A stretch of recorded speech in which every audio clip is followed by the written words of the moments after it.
जय श्री कृष्णा, राधे राधे। प्रिय दोस्तों, वास्तुशास्त्र के अनुसार घर में पितरों की अधिक फोटो नहीं लगानी चाहिए। पूर्वजों की तस्वीर उन जगहों पर नहीं लगानी चाहिए जहां हर कोई बार बार देखेगा। नंबर 2, वास्तुशास्त्र के अनुसार पितरों और देवताओं के चित्र अलग अलग स्थानों पर रखना चाहिए। इन दोनों की तस्वीरें अपने घर में पूजा स्थल पर रखने से आपके जीवन में परेशानी आ सकती है, इसलिए पितरों के चित्र को पूजा स्थल से दूर रखें। नंबर 2, पितरों की तस्वीर को कभी भी जीवित व्यक्ति के साथ नहीं लगानी चाहिए, इससे उनका जीवन छोटा हो जाता है। नंबर 4, कई लोग घर में टूटे फूटे बर्तन भी रखते हैं जो कि अशुभ प्रभाव देते हैं। शास्त्रों के अनुसार घर में टूटे फूटे बर्तन नहीं रखना चाहिए। यदि ऐसे बर्तन घर में रखे जाते हैं तो दरिद्रता का प्रवेश हमारे घर में हो सकता है। नंबर 5, टूटा हुआ दर्पण रखना वास्तु के अनुसार एक बड़ा दोष है। इस दोष के कारण घर में नकारात्मक ऊर्जा सक्रिय रहती है और परिवार के सदस्यों को मानसिक तनाव का सामना करना पड़ता है। नंबर 6, वैवाहिक जीवन में सुख शांति के लिए जरूरी है कि पति पत्नी का पलंग टूटा हुआ बिल्कुल न हो। यदि पलंग ठीक नहीं होगा तो पति पत्नी के वैवाहिक जीवन में परेशानियां आने की संभावनाएं काफ़ी बढ़ जाती है। नंबर 7, खराब घड़ी घर में नहीं रखनी चाहिए। ऐसा माना जाता है कि घड़ियों की स्थिति से हमारे घर परिवार की उन्नति निर्धारित होती है। यदि घड़ी सही नहीं होगी, परिवार के सदस्य कार्य पूर्ण करने में बाधाओं का सामना करेंगे और काम निश्चित समय में पूर्ण नहीं हो पाएगा।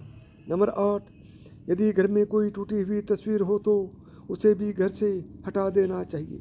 वास्तु के अनुसार यह भी वास्तु दोष उत्पन्न करती है। नंबर 9, यदि घर का मुख्य दरवाज़ा या अन्य कोई दरवाज़ा कहीं से टूट रहा हो तो उसे तुरंत ठीक करवा लेना चाहिए। दरवाजे में टूट फूट अशुभ मानी गई है, उनसे घर में नकारात्मक ऊर्जा प्रवेश करती है और वास्तु दोष उत्पन्न होता है। नंबर 10, युद्ध के चित्र। रामायण से लेकर महाभारत तक किसी भी तरह के युद्धों के चित्र घर में नहीं रखने चाहिए। इस प्रकार के चित्र या तस्वीर घर में होने से परिवार के सदस्यों आपसी बैर बढ़ता है। नंबर 11, वास्तु के मुताबिक कैक्टस या कांटेदार प्लांट भी घर में नहीं रखने चाहिए।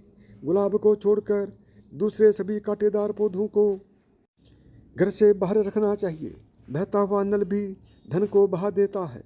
नंबर 12, कुछ विशेष प्रकार की तस्वीरें भी घर में नहीं रखनी चाहिए, जैसे कि बिना फल फूल के पेड़, डूबती नाव, नग्न जंग में लहराती तलवार, शिकार के दृश्य, इंद्रजाल, कैद हाथी, उदास या रोते हुए लोगों की तस्वीरें भी घर में नहीं रखनी चाहिए।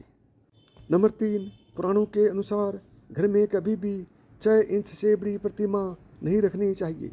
साथ ही प्रतिमा भी अचल नहीं होनी चाहिए। इसके पीछे सबसे बड़ा कारण यही है कि ऐसी प्रतिमाओं की प्रतिदिन नियम से पूजा होनी चाहिए। कई बार घर में जाने अनजाने में दोषपूर्वक पूजा होती है, जिसके कारण व्यक्ति बर्बाद हो सकता है। नंबर 14, घर का फर्नीचर भी एकदम सही हालत में होना चाहिए। वास्तु के अनुसार फर्नीचर की टूट फूट का भी बुरा असर हमारे जीवन पर होता है। वास्तु दोष उत्पन्न होने पर पैसों की कमी बनी रहती है। नंबर 15, शालिग्राम नेपाल की गंडकी नदी से निकलने वाला एक पत्थर है जो गोल मटोल, बहुत ही आकर्षक, सुंदर, चिकना तथा चमकीला होता है। ग्रंथों में इसे भगवान विष्णु का ही प्रतिरूप माना गया है। इस पत्थर को यदि आप घर लाते हैं तो पूजा के लिए कठोर नियमों का पालन करना होता है। यदि इन नियमों का पालन नहीं किया जाए तो व्यक्ति का सौभाग्य रूठ जाता है।